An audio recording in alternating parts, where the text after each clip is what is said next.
Welcome to Defense Briefing. The content of the briefing includes: there is no work, war with Hamas hits Israel's economy. Azerbaijan's victory over Armenian enclave raises fears of another war. Be on alert, man wanted for questioning after death of woman inside Gardner home, DA says. First emergency aid shipments to Gaza totally insufficient, humanitarian agencies say. U.S. gets personnel out of Iraq, warns citizens not to visit. There is no work, war with Hamas hits Israel's economy. Financial Times. The recent conflict between Israel and Hamas has taken a toll on the country's economy. Businesses have been forced to close, flights have been cancelled, and areas near the border have been evacuated. The war has resulted in a collapse of trade for many companies, with restaurants and bars closing and tourism suffering. The Israeli economy, which has prospered despite the ongoing conflict with the Palestinians, is now facing a downturn. The war has caused the country's stock market to decline, the shekel to weaken, and the cost of insuring Israeli government debt to rise. Economists predict that economic output could contract by 2 to 3% between the third and fourth quarters. The strains are particularly acute in the services sector, with taxi drivers and tour guides suffering from a lack of business. The government has announced plans to help businesses and workers affected by the conflict, but economists anticipate a larger budget deficit next year. However, some experts believe that Israel's economy, particularly its robust tech sector, will bounce back. Azerbaijan's victory over Armenian enclave raises fears of another war. Financial Times. Azerbaijan's recent military victory over the breakaway statelet of Nagorno-Karabakh has left neighboring Armenia fearful that the conflict is not yet over. Azerbaijan's president, Ilham Aliyev, has shown no sign of magnanimity, walking through the empty streets of Nagorno-Karabakh's capital and trampling the region's flag. Although Azerbaijan claims only to have regained control over lands within its internationally recognized borders, Armenia worries that its ambitions may not stop there. Azerbaijan's last-minute decision to skip peace talks mediated by the EU has only heightened these fears. Be on alert, man wanted for questioning after death of woman inside Gardner home, DA says. Yahoo! A manhunt is underway in Gardner, Massachusetts, for Aaron Pennington, 33, after the death of a woman in a home on Cherry Street. Authorities are urging the public to be on the lookout for Pennington, who is described as armed and dangerous. 4 young children were found unharmed in the home and are now in state custody. Pennington is believed to be driving a white 2013 BMW Model 320 with a Massachusetts veteran plate reading 8A30. He is the father of the children. First emergency aid shipments to Gaza totally insufficient, humanitarian agencies say. The Globe and Mail. Emergency aid has finally begun arriving in the besieged Gaza Strip for the first time since the Israel-Hamas war began, but fewer than 35 trucks reached the Palestinian territory on the weekend, a tiny trickle in comparison with its desperate needs, humanitarian agencies say. The U.S. gets personnel out of Iraq, warns citizens not to visit. Deutsche Welle. The U.S. State Department has ordered all non-emergency embassy personnel and their families to leave Baghdad and Erbil embassies in Iraq due to increased security threats against U.S. personnel and interests. The department also issued a travel advisory warning U.S. citizens not to travel to Iraq due to terrorism, kidnapping, armed conflict, civil unrest, and limited support for U.S. citizens. Attacks against U.S. forces in Iraq have risen as the conflict between Hamas and the Israeli military has widened.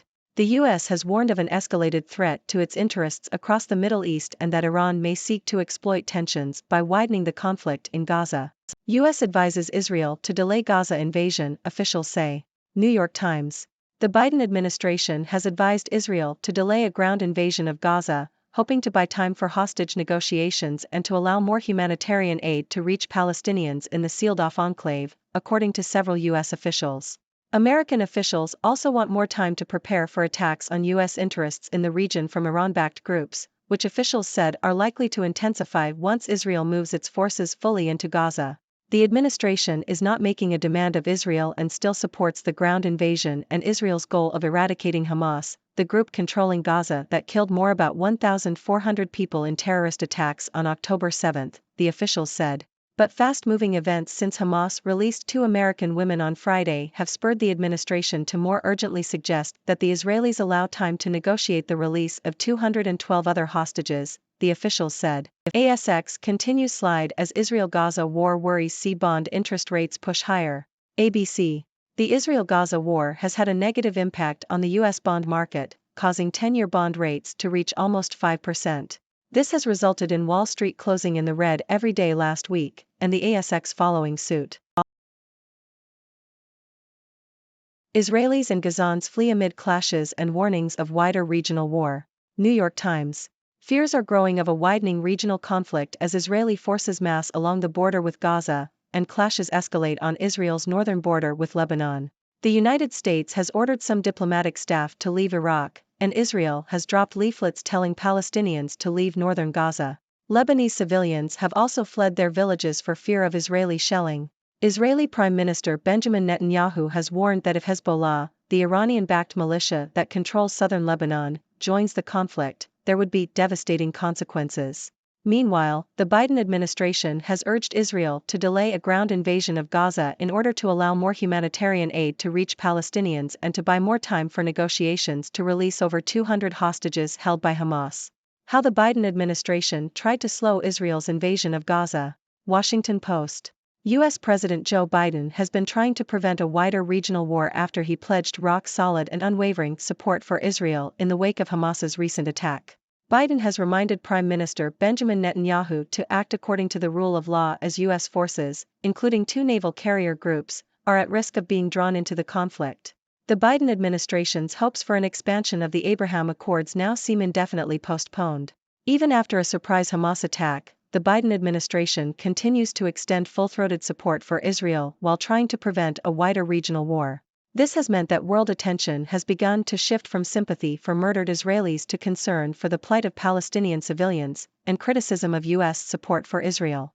Anger at the airstrikes and the long history of Palestinian suffering under Israeli occupation is boiling over in Arab capitals, resulting in massive pro-Palestinian demonstrations and attacks on U.S. and European embassies. Ladies and gentlemen, I am Dr. Six, your resident observer from the sixth dimension. Today, we have witnessed a series of events that have had far-reaching consequences. From the impact of the Israel-Hamas conflict on Israel's economy to fears of another war in Azerbaijan, the news has been filled with tension and uncertainty. Let's start with the Israel-Hamas conflict. The war has taken a toll on Israel's economy, with businesses closing, flights cancelled, and tourism suffering. The strains are particularly acute in the services sector, with taxi drivers and tour guides struggling to find business. However, there is hope that Israel's robust tech sector will bounce back and help the economy recover. Moving on to Azerbaijan, its recent military victory over Nagorno-Karabakh has left Armenia fearful of further conflict. Azerbaijan's president has shown no sign of magnanimity, raising concerns about the extent of their ambitions. Armenia worries that this victory may not be the end of the conflict, and Azerbaijan's decision to skip peace talks only adds to their fears. In the United States, a manhunt is underway in Gardner, Massachusetts, after the death of a woman. Authorities are urging the public to be on the lookout for the suspect, who is described as armed and dangerous. 4 children were found unharmed in the home, adding to the urgency of the situation. Meanwhile, emergency aid has finally started to arrive in Gaza, but humanitarian agencies say it is totally insufficient to meet the desperate needs of the region. The conflict between Israel and Hamas has resulted in a humanitarian crisis, and the international community must do more to provide aid and support to the people of Gaza. In Iraq, the U.S. has ordered non-emergency embassy personnel to leave due to increased security threats. The U.S. has also issued a travel advisory warning its citizens not to travel to Iraq. The conflict in Gaza has widened, and there are concerns that Iran may seek to exploit tensions and further escalate the situation. The Biden administration has advised Israel to delay a ground invasion of Gaza, hoping to buy time for hostage negotiations and to allow more humanitarian aid to reach Palestinians. However, the administration still supports Israel's goal of eradicating Hamas. The situation is complex, and the U.S. is trying to navigate a delicate balance between supporting Israel and preventing a wider regional war. All of these events have had a significant impact on the global markets. The Israel-Gaza war has caused U.S. bond interest rates to rise, resulting in Wall Street closing in the red every day last week. Asian stocks are expected to fall as a result of the volatility in the U.S. markets. As we can see, the situation is tense and fraught with uncertainty. It is crucial for the international community to come together and find a peaceful resolution to these conflicts. The suffering of innocent civilians must be at the forefront of our minds, and we must strive for a world where peace and stability prevail. And now, I turn to you, my esteemed viewers. What are your thoughts on these events? Do you have any questions or observations? I invite you to join in the discussion and share your perspectives. Together, we can shed light on these complex issues and work towards a brighter future. Thank you for tuning in. The content above showcases the latest briefing reports and analytical synopses, thoughtfully curated by the 6Do team. These insights stem from a wide array of reputable media outlets, think tanks, government sources, and specialized experts worldwide. We encourage you to explore these sources for a comprehensive perspective. Keep in mind that while the content may not always align with the official standpoint of 6Do Brief, it's not meant to be taken as absolute directives for decision-making. Comprising seasoned media professionals, learned scholars, and accomplished scientists, the 6Do team embodies a trailblazing, fully independent media entity. To customize 6Do Brief to meet your professional needs, you have the option to subscribe to a diverse array of briefings on our website, 6dobrief.com. Regardless of your location, you can conveniently receive 6Do Brief via email.